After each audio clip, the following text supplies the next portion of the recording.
Good evening, hikers, and welcome to another episode of Fearsome Five, the series where I uncover the strange and unsettling creatures lurking in the Maine woods, all in 5 minutes or less. This week, we're diving into one of the most bizarre fearsome critters ever recorded, the Dungavenhooter. Don't let its ridiculous name fool you. This creature is nothing short of terrifying. Deep within the northern woods, legends whisper of strange and eerie beings that defy explanation. Passed down through generations of lumberjacks and outdoorsmen, these tales speak of fearsome critters. Join me as we unravel the mysteries of these mythical beasts in 5 minutes or less.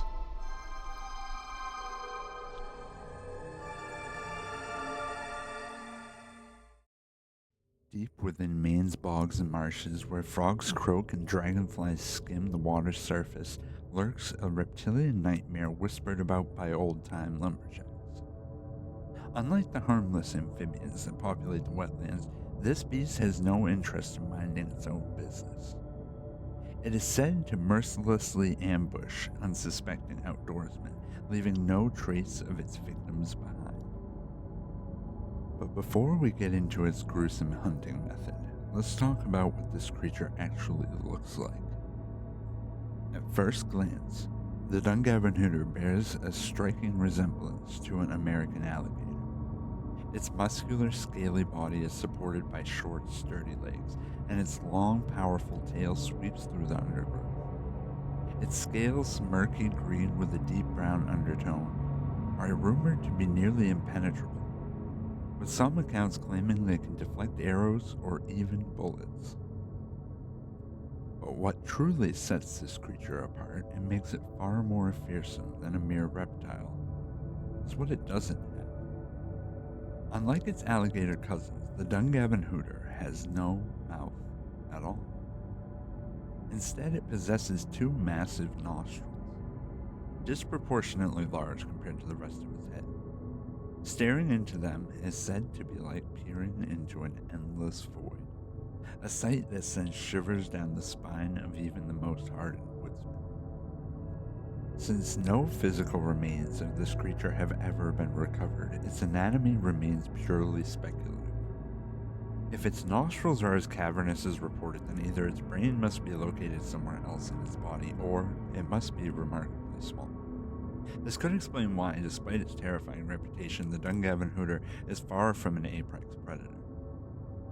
Its menace comes not from intelligence, but from sheer, unsettling brutality. Despite its fearsome reputation, the Dungavenhooter is not a fast-moving creature. Like its reptilian cousins, it is a stealth predator, lurking beneath the murky waters of Maine's bogs, marshes, and ponds. Camouflaged by its earthly toned scales, it waits motionless for an unfortunate soul to wander close. But lacking a traditional mouth, this beast has had to develop a far more gruesome method of consuming its prey. Rather than lunging or biting, the Dungavenhooter strikes with pure force, using its powerful tail as a weapon. The attack is brutal. With a sudden, crushing blow, the creature knocks its victim to the ground. What follows is nothing short of nightmarish. The Dungavenhooter repeatedly raises this massive tail and slams it down again and again, pounding its prey into a pulp. This relentless assault continues until the body is reduced to nothing but a viscous red mist, a gruesome fog of obliterated flesh and bone. With a deep, rasping inhale, the Dungavenhooter snorts up every trace of its victim, absorbing the mist through its enormous nostrils until no evidence remains. No body, no blood, no proof of the horror that just unfolded. Only silence. Not only is the Dungavenhooter terrifying, but it's also selective in its prey. Lumberjack legends claim that the creature targets drunk or inebriated outdoorsmen, seemingly favoring those who are easy to ambush. Initially, it was believed this preference was simply due to their sluggish reactions, but as more tales emerged, a far more chilling theory took hold. The Dungavenhooter isn't just hunting easy targets. It is actually attracted to the scent of strong liquor.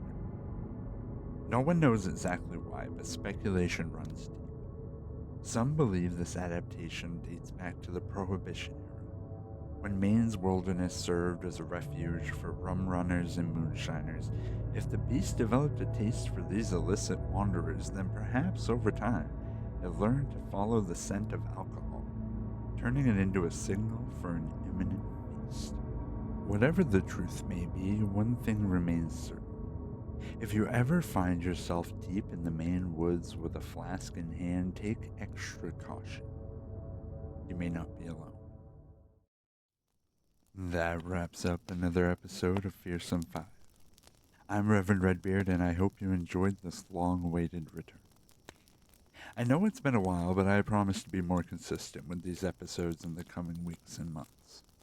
If you liked the video, let me know down below, and if you really liked it, share it with a friend. As always, keep those lanterns lit and stay safe.